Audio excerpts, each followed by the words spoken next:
Most important MCQ है उस पर हमने ऑलरेडी बात कर रखी है। बहुत सारे चैप्टर मैंने कवर कर रखा है। आज एक छोटा सा टेस्ट टाइप है, वो टेस्ट मैंने जो प्रीवियस क्वेश्चन करा रखे हैं और वो क्वेश्चन यहाँ मैंने इंक्लूड करके रखे हैं जो एग्जाम में फ्रीक्वेंटली पूछे जाते हैं, बार बार पूछे जाते हैं ना। तो ये क्लास 10th जो एनसीईआरटी है उसमें से कह सकते हैं कि वो सारे क्वेश्चंस हैं।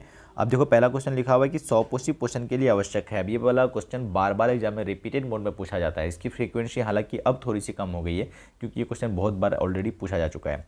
तो सॉपोसिव पोषण के लिए कौन सा आवश्यक है? क्लोरोफिल, सूर्य का प्रकाश, वाटर और कार्बन डाइऑक्साइड या इनमें से भी? तो आंसर जो इसका सही है वो है घ नंबर। ठीक है, तो ये आपको रखना पड़ेगा ध्यान कि जो क्लोरोफिल है, सूर्य प्रकाश है, वाटर और कार्बन डाइऑक्साइड, ये सभी सॉपोसिव पोषण के लिए ऑटोट्रोपिक न्यूट्रिशन के लिए जरूरत पड़ती है। अगला सवाल ये भी बार बार पूछा जा रहा है कि आवर्त सारणी में समूहों तथा आवर्तों की संख्या क्या होती है, यानी टोटल नंबर ऑफ जो ग्रुप्स और पीरियड्स है पीरियडिक टेबल में। ठीक है, उसमें टोटल है कितना, जो मॉडर्न है, आधुनिक पीरियड टेबल है या मेंडलीव का पीरियड टेबल भी आपको एग्जाम में लिख करके आ सकता है। तो उसमें समूह जो है, टोटल ग्रुप जो है वो है 18 और आवर्त यानी पीरियड जो है वो है 7। ऐसे ऐसे करके जो रहता है ऊपर से नीचे के इसको ग्रुप बोलते हैं और ये वाला होता है पीरियड। तो आंसर चलेगा option number B, that is समूह तो हो गया 18 और जो ग्रुप है आवर्त है वो है 7। क्वेश्चन नंबर 3 देखेंगे जिसमें लिखा हुआ है कि कोई विलियन जो है लाल लिटमस पेपर को नीला कर देता है। तो इसकी ट्रिक मैंने बताया था आपको, ब्लू टू रेड करके याद रखना है। ब्लू टू बी रेड यानी बिहार में एसिड, बिहार में एसिड। तो जो ब्लू टू रेड को अगर बदल देता है, ब्लू से रेड को बदल देता है, वो एसिड होता है। अब तो यहाँ तो कहा है कि लाल को नीला करता है यानी रेड टू ब्लू, तो वो क्या हो जाएगा? बेस हो जाएगा। और बेस का जो पीएच मान होता है वो होता है 7 से अधिक। एक ही ऑप्शन दिख रहा है पर 7 से अधिक, वो है ऑप्शन नंबर डी, तो डी हो जाएगा। ठीक है, अगला देखो जिसमें लिखा हुआ है कि 12 वोल्ट विभव अंतर के दो बिंदुओं के बीच 2 कूलम आवेश को ले जाने में कितना काम करना पड़ेगा? तो एक फॉर्मूला होता है V बराबर W/Q इलेक्ट्रिसिटी में, है ना। जो पोटेंशियल डिफरेंस होता है, विभव अंतर होता है, उसका फॉर्मूला होता है काम बाई आवेश, काम बाई आवेश। तो यहाँ से पूछ रखा है उन्होंने कितना काम करना पड़ेगा, W पूछ रखा है, तो ये उधर होकर के Q इंटू वी हो जाएगा, Q इंटू वी। और Q दिया हुआ है 2 और V है 12, तो 12 इंटू 2 कितना हो जाएगा? 24 जूल। ठीक है, ऑप्शन नंबर ख जो है इस पार्टिकुलर क्वेश्चन का वो है सही। अब देखना आप अपना आंसर भी मैच कर सकते हो और आपके कितने सही होते हैं वो भी एक बार कमेंट सेक्शन में बताते चलना आप। प्रकाश संश्लेषी अंगक है यानी फोटोसिंथेटिक यूनिट जो है उसे किसे कहा जाता है? हरित लवक, पत्ती, स्टोमाटा या जड़? तो सही जो आंसर है वो है हरित लवक। ठीक है भाई, चलो क्लोरोप्लास्ट इंग्लिश में कहते हैं इसको। एक हॉर्स पावर यानी अश्व शक्ति भी आपको कई बार हिंदी में लिखा आ सकता है, जनरली एचपी भी लिखा आ सकता है, बराबर होता है। तो ये होता है 746 वाट के बराबर। और एक वाट बराबर कितना होता है? एक वाट बराबर होता है 1 जूल पर सेकेंड के। तो ये छोटी छोटी बातें जो आपको आनी चाहिए, जो आपकी जो एमसीक्यू है उस पर आपको थोड़ा सा कॉन्फिडेंस दिलाएगा और जो है रेंज है आपके क्वेश्चन का वो बहुत सारा आप तैयार करके जाओगे तो ऑटोमेटिक आपके सारे क्वेश्चन सही हो जाएंगे, है ना। कौन सा सत्य है इनमें से? तो अब देखो यहाँ वी बराबर P/T लिख रहा है, आपको इसका जो ओम का नियम होता है वी बराबर RI, मैंने कई बार याद करा है वी बराबर RI वीरी करके, वीरी आप बीरी करके भी याद कर सकते हो, है ना। राम मुनिया तारा को ऐसा भी बीरी मान लेना आप, हालांकि उसका सेवन जो है बहुत बुरा इंपैक्ट डालता है। तो वीडी करके याद कर सकते हो ओम का नियम। तो ऑप्शन नंबर सही जो है वो है गौ। ठीक है, वी बराबर RI। ठीक है जी, क्वेश्चन नंबर 8 है ग्रहणी भाग है, जो ग्रहणी है ड्यूडेनम, इसको इंग्लिश में ड्यूडेनम कहते हैं, वो ग्रहणी किसका भाग है? वो है छोटी आंत का। ऑप्शन नंबर गौ। ठीक है, तो आप अपना आंसर मैच करना, लाइक शेयर सब्सक्राइब, ये तो ठीक है, वो तो आप डिपेंड करता है कितनी अच्छी आपको बातें लग रही होगी। विद्युत शक्ति जो है का सूत्र क्या होता है? विद्युत शक्ति पावर का फॉर्मूला होता है वी, पावर का फॉर्मूला होता है वी। अब वो ओम का नियम से आप बदल बदल के देखोगे तो यहाँ सारा ही दिख जाएगा आपको, वी बराबर RI, यानी यहाँ पर आप एक रिप्लेस कर करके देखोगे तो आपको पावर का फॉर्मूला क्या मिलने वाला है? सॉरी, पावर का फॉर्मूला मिलने वाला है V, फिर होता है I²R, अगला होता है V²/R। तो ये तीनों ही फॉर्मूला पावर का सही है, जो वो तीनों ऑप्शन यहाँ पे दिख रहे हैं। तो इनमें से सभी जो है वो सही जाएगा और एक अच्छा क्वेश्चन है, कई बार एग्जाम में आता है। हालांकि ऐसा जरूरी नहीं है कि आपको तीनों दे दिया जाए, इनमें से एक तो जरूर आपको ऑप्शन में दिख जाएगा। ठीक है, जिसमें आपको सही करना है। अच्छा, जो मुख गुहा होता है, आ करके खोलते हो आप, तो जो आपका मुख गुहा होता है उसको हम लोग मुख गुहा कहते हैं। उसमें कौन सा एंजाइम पाया जाता है? टाइलिन, पेप्सिन, लाइपेज या इनमें से कोई नहीं? सही जो आंसर है वो है टाइलिन। और टाइलिन की जगह कई बार आपको एमाइलेज भी लिखा सकता है। ठीक है, एमाइलेज या सलाइवरी एमाइलेज। ठीक है, क्वेश्चन नंबर 11 है कि वसा का पाचन किसके द्वारा होता है? जो फैट होता है, फैट, वसा का पाचन होता है लाइपेज द्वारा। ठीक है, लाइपेज एंजाइम जिम्मेदार है वसा के पचाने के लिए। 12वां क्वेश्चन है कि मुख गुहा में कितनी जोड़ी लाल ग्रंथि पाई जाती है? तो ये क्वेश्चन काफ़ी सिंपल है, मैंने इस पर एक छोटी सी अलग से वीडियो भी बना रखी है और जो 3 जोड़ी लाल ग्रंथि पाई जाती है उनके नाम भी दिखा रखे हैं और कहाँ कहाँ लोकेशन भी आपको मैंने बता रखा है। ठीक है, चलो तो ऑप्शन नंबर गौ सही था इसका। यकृत से निकलने वाला रस जो है वो कौन सा होता है? लाल रस, जठर रस, पित्त रस या आंत्र रस? तो होता है पित्त रस। और आंत्र रस को सक्कस एंटेरिकस भी कहा जाता है, ठीक है भाई। और जठर मतलब गैस्ट्रिक रस, ठीक है, अमाशय से निकलने वाला रस को कहते हैं।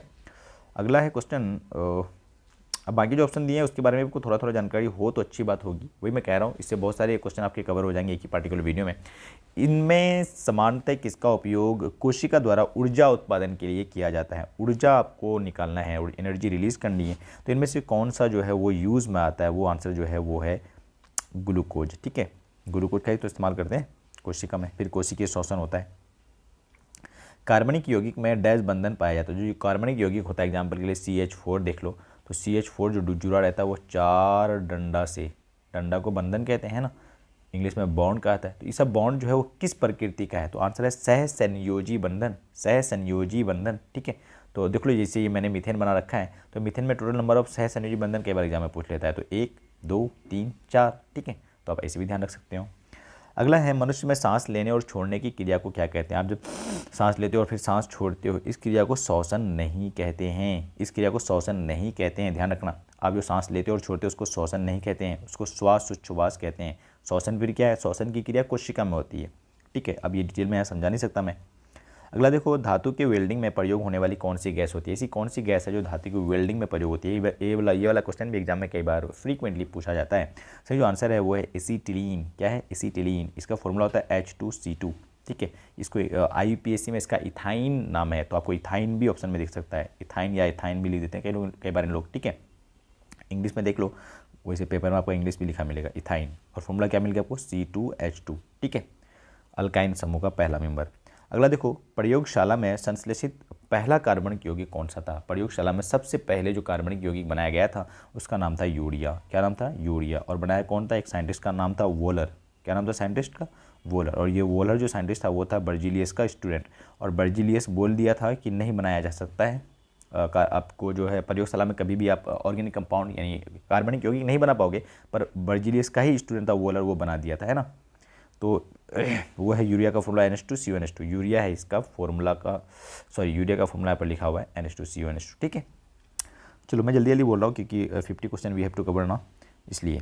पौधे में गैसों के आदान प्रदान के लिए रहते हैं, जल्दी बताओ जरा। पौधे में गैसों के आदान प्रदान के लिए जड़, रंध्र, तना, जाइलम। देखो एक्चुअली जड़, रंध्र और तना सभी से गैसों का आदान प्रदान होता है, पर मेन ऑर्गेन जो है गैसों के आदान प्रदान के लिए वो है रंध्र, इसको इंग्लिश में स्टोमाटा कहा जाता है। 20th क्वेश्चन इज, आणविक ऑक्सीजन के उपलब्ध नहीं होने से पायरुवेट का विखंडन जो है, परिवर्तन जो है जंतु में किस यौगिक में होता है? वो है लैक्टिक अम्ल। और यही तो होता है लैक्टिक अम्ल, जहाँ तक जमा हो जाता है, इसलिए हमारी बॉडी में खेलने से, एक्सरसाइज करने से दर्द होने लगता है थोड़ा सा, है ना। श्वसन की क्रिया में खाद्य पदार्थों का क्या होता है? श्वसन की क्रिया में खाद्य पदार्थों का विघटन होता है, खाद्य पदार्थ जो टूट जाता है ना। 22nd है, फेफड़े में गैसों का आदान प्रदान, ओहो ये क्या हो गया, गैसों का आदान प्रदान कहाँ होता है? तो वो होता है कुपिका में। फेफड़े में गैसों का आदान प्रदान कहाँ होता है? कुपिका में। इंग्लिश में इसे एल्वियोली कहा जाता है, इंग्लिश में इसे एल्वियोली कहा जाता है। I think you are getting my point what I am trying to say you. अगला क्वेश्चन है 23rd, जिसमें लिखा हुआ है कि हृदय के वेश्मों का शिथिलन कहलाता है। हृदय के वेश्मों का शिथिलन, शिथिलन क्या कहलाता है? ये ऑप्शन नंबर ख सही, डायस्टोल, ठीक है भाई। 24th इज, जल तथा खनिज लवण का वहन। जल तथा खनिज लवण का वहन जो है वो कौन सी कोशिकाओं द्वारा होता है? जल का वहन जाइलम करता है, सिंपल जाइलम, और खाना का वहन फ्लोएम की, ठीक है। पेंटेन के कितने श्रृंखला समावि पॉसिबल है? तो पेंटेन का जो श्रृंखला समावि पॉसिबल है वो है 5। देखो एक तो ये हो गया, और दूसरा जो होगा वो होगा, कार्बन यहाँ लगा दो, और तीसरा जो होगा भाई साहब वो ऐसे से कर दो, कार्बन एक लगा दो यहाँ, कार्बन एक लगा दो यहाँ। तो आंसर जो सही है वो है 3, ऑप्शन नंबर ख, ठीक है। पेंटेन की श्रृंखला समावि जो संभव है वो है ऑप्शन नंबर ख सही, 3, ठीक है। 3 मैं 5 बोल गया था शायद गलती से मिस्टेक। रक्त जो है लाल किसके कारण दिखता है? तो वो है हीमोग्लोबिन। हीमोग्लोबिन एक प्रोटीन है जिसके कारण रक्त जो है, ब्लड जो है वो लाल दिखता है। इलेक्ट्रॉन के स्थानांतरण से बने यौगिक कहलाते हैं। इलेक्ट्रॉन का कंप्लीट ट्रांसफॉर्म से यौगिक जो बनता है उसको हम लोग बोलते हैं विद्युत संयोजी बॉन्ड, इलेक्ट्रॉनिक बॉन्ड बोलते हैं, और भी दूसरा नाम इसका है।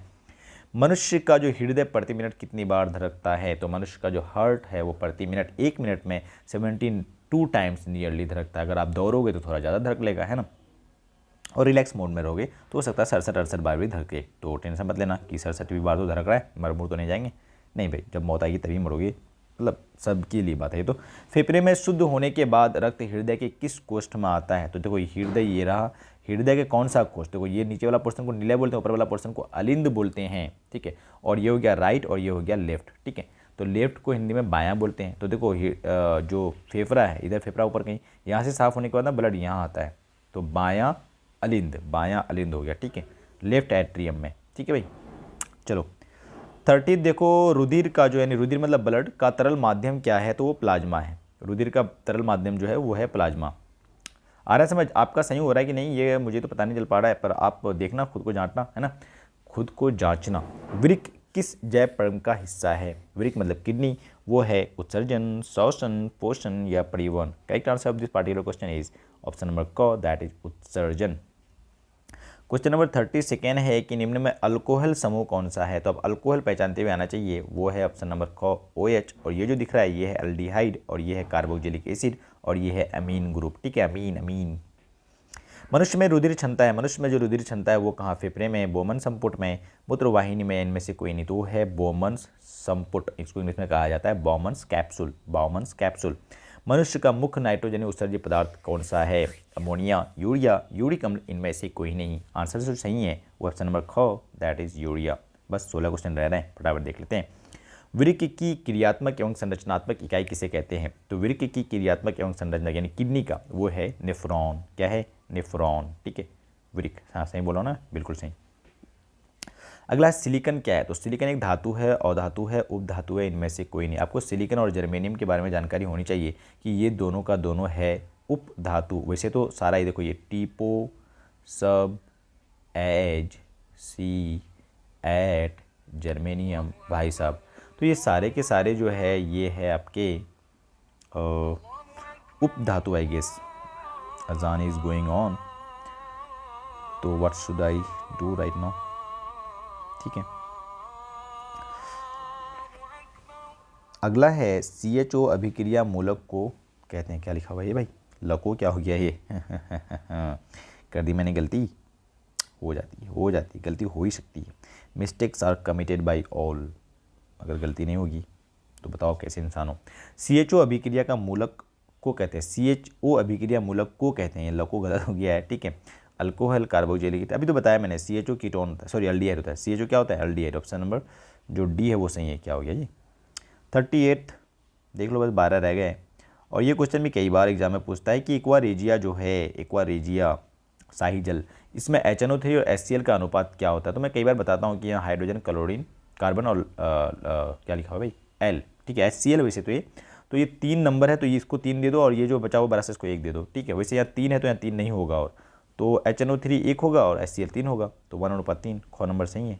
अब HNO3 पहले लिखा है इसलिए मैंने इसको 1 दिया, कई बार इसी को पहले दे देता है तो 3/1 जाता है ऐसे केस में। समझ रहा है ना आप? समझ रहे हो ना कैसे कैसे क्वेश्चन आ सकता है। इथेन में सहसंयोजी बंधन की संख्या क्या होगी? तो गिन लो जरा, ये है इथेन, अब इधर बाकी हाइड्रोजन लगा दो सब जगह, तो सहसंयोजी बंधन की संख्या गिनो जरा, 1 2 3 4 5 6 7 हो गया, तो ऑप्शन नंबर बी, ठीक है। चलो अगला क्वेश्चन देख लेते हैं। 40 जो है, ओजोन अणु में ऑक्सीजन की परमाणु की संख्या क्या होती है? तो ओजोन का फॉर्मूला ही होता है O3। क्या होता है? O3। तो बताओ ऑक्सीजन कितना है इसमें? 5? नहीं 3 है, तो दिख तो रहा है 3। 41 है, संगमरमर का रासायनिक सूत्र क्या होता है? Calcium carbonate is the correct answer for संगमरमर का रासायनिक सूत्र। संगमरमर यानी जो मार्बल होता है उसका रासायनिक फॉर्मूला होता है कैल्शियम कार्बोनेट। ग्लोबल वार्मिंग के लिए उत्तरदायी है ऑक्सीजन है क्या? ऑक्सीजन तो इन लोग सांस लेते हैं भाई, वो ना हो तो फिर क्या ही ज़िंदगी है, मतलब ज़िंदगी ही नहीं है फिर तो। ग्लोबल वार्मिंग के लिए ऑक्सीजन जिम्मेदार बिल्कुल भी नहीं है। कार्बन डाइऑक्साइड के बारे में क्या ख्याल रखते हो आप? यस, वी कैन से नहीं, वी हैव टू से, कार्बन डाइऑक्साइड जो है वो है जिम्मेदार ग्लोबल वार्मिंग के लिए। अगला है, निम्न में किससे चाकू से, अरे निम्न में किसे चाकू से काटा जाता है? निम्न में किसे चाकू से, आप सुन के रखे होंगे कि सोडियम को चाकू से काटा जाता है, तो इस मामले में लिथियम भी बहुत दूर नहीं है। लिथियम कहेगी हाँ मेरे को अगर काटोगे ना चाकू से, मैं भी कट जाऊंगा आराम से, कोई दिक्कत वाली बात नहीं है, प्रेम बंधुता वाली बात है, क्योंकि सोडियम जो है वो लिथियम जो और सोडियम जो है आपस में लगभग पास में भाई एक ही जगह तो है, एक ही ग्रुप में तो है, तो लिथियम सही है। और ये बड़ी बात, चलो ठीक है आगे मैं देखता हूँ। 44 देख लो, आगे क्वेश्चन आ जाएगा, मुझे बताना चाह रहा था शायद। निम्न में किसे हाइड्रोकार्बन, अरे यार ये क्या हो जाता है, मुझे चलाना ही नहीं आता ये। निम्न में किस हाइड्रोकार्बन में 2 आबंध होते हैं? अब देखो 2 आबंध मतलब होता है कार्बन कार्बन के बीच डबल बॉन्ड, मतलब अल्कीन, और अल्कीन का जनरल फॉर्मूला होता है CnH2n। CnH2n यानी कार्बन जितना होगा हाइड्रोजन उस 2n होगा, तो दो गुना हाइड्रोजन देख लो कहाँ पे है, यहाँ तो बिल्कुल 2 गुना से 2 ज़्यादा, यहाँ भी 2 गुना से 2 ज़्यादा, यहाँ 2 गुना से 2 कम, यहाँ देखो 2 गुना नजर आ रहा है, C2H4 2 गुना, ऑप्शन नंबर डी। ठीक है, डबल बॉन्ड मतलब है 2 गुना। निम्न में से सबसे अधिक क्रियाशील जो है कौन है? मरकरी है, सिल्वर है, गोल्ड है सोना, या कॉपर है? ऑब्वियसली कॉपर है ना। आपको इलेक्ट्रोकेमिकल सीरीज की पता नहीं कितनी जानकारी है, वैसे क्लास 10 में ज़्यादा बताते नहीं हैं। लिख बा सरकाना मगल मंजन कर फेंक दो कोई नहीं चीज़ सुनो पर बात है, ऐसे करके इलेक्ट्रोकेमिकल सीरीज चलती है। देखो जरा समीकरण ये जो है ये किस प्रकार का समीकरण है? वियोजन, संयोजन, उभयगामी या प्रतिस्थापन? तो ये है वियोजन, है ना। टूट जा रहा है, क्या ही कहूँ, जब दिल ही टूट गया, ऐसा कुछ। निम्न में कौन विजातीय यौगिक है? कौन सा विजातीय? विजातीय मतलब अलग जात का, मतलब मैच ही नहीं कर रहा, तीन तो एक तरह का है पर एक अलग का है। तो ये भी क्वेश्चन कई बार पूछा जाता है। चूना पत्थर, खड़िया और संगमरमर, इन तीनों का मैंने कई बार बता चुका है कि फॉर्मूला सेम होता है, कैल्शियम कार्बोनेट। चूना पत्थर, खड़िया और संगमरमर तीनों का फॉर्मूला होता है कैल्शियम कार्बोनेट, पर इसका नहीं। प्लास्टर ऑफ पेरिस का फॉर्मूला क्या होता है? आप कमेंट करो।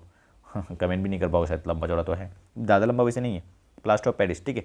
तो प्लास्टर ऑफ पेरिस का फॉर्मूला डिफरेंट है, इन तीनों का फॉर्मूला सेम है कैल्शियम कार्बोनेट, तो विजातीय अलग थलग, तो ये हो गया डी नंबर, है ना। चलो 48 49 तीन क्वेश्चन रह गया, फटाफट देख लो।